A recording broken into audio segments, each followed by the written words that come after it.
በቤተክርስቲያናችን በነገራችን ላይ አስገድዶ መድፈር ብቻ ሳይሆን አስፈቅዶ መድፈርም ኃጢአት ነው። ለምሳሌ በህገ መንግስት የሚቀጣው አንድ ሰው አስገድዶ በመድፈር አይደል ደፈረኝ ብላ እሷ ሳትፈልግ እሱ ብቻ በማስገደድ ቢደፍር ወንጀል ነው።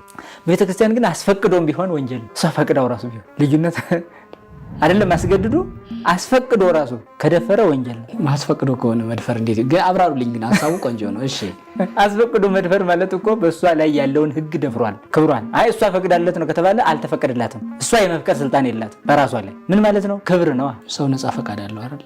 ነፃ ፈቃዷን ተጠቅማ ያልተገባውን ማድረግ እኮ ያስጠይቃል ታዲያ። ስለዚህ ነው እሷም ፈቀደች ተብሎ ከተጠየቅን ነፃ አይደለች። ለዛ ነው ምንም አስፈቅዶ እንኳን ቢሆን ኃጢአት ነው የምንለው። እሷ ወዳው ራሱ ቢሆን ጽድቅ አይሆን።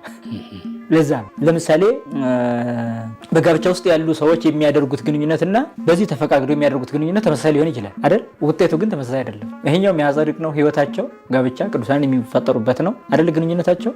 ይሄኛው ደግሞ ያልተፈቀደ ነውና ያስጠይቃል። እንዴት ተመሳሳይ ግብር እንዴት ውጤት ተመሳሳይ አይሆንም ከተባለ አንድ ወታደር ቢኖር ይህ ወታደር በጦርነት ዘመን ሂድ ግደል ተብሎ ነው የሚሄደው። ሄዶ ቢገል ተሸላሚ አይደል? መግደሉ ነው ተሸላሚ ያደረገው በመንግስት። ለምን ሂድ አድርግ ተብሎ ነው ያደረገው። በሰላማዊ ዘመን ግን መጥቶ አንዱን ቢመታ አሁን ወታደር ነኝ ብሎ ይያዝ። ግን ተመሳሳይ ነው። ያኛውን ያደረገው አድርግ ተብሎ ነው፣ ይሄኛውን ያደረገው አድርግ ሳይባል ነው። ስለዚህ ይጠየቃል ማለት ነው። ጥይት ስላለው ብቻ በመግደሉ ተሸላሚ አይደለም። ሁኔታዎች ያስፈልጋል። ጋብቻም በዚህ መልክ ነው ግንኙነት የሚታይ። ጋብቻ ከሆነ ተፈቅዶለት ነው እያደረገ ያለው እያደረገች ያለው። ስለዚህ ይሄ ሐዋርያ ቅዱስ ጳውሎስ በዕብራውያን መልእክቱ ምዕራፍ 13 ላይ ጋብቻ ክቡር ነው መኝታውም ንጹህ ነው ብሎ ተናግሯል አይደል?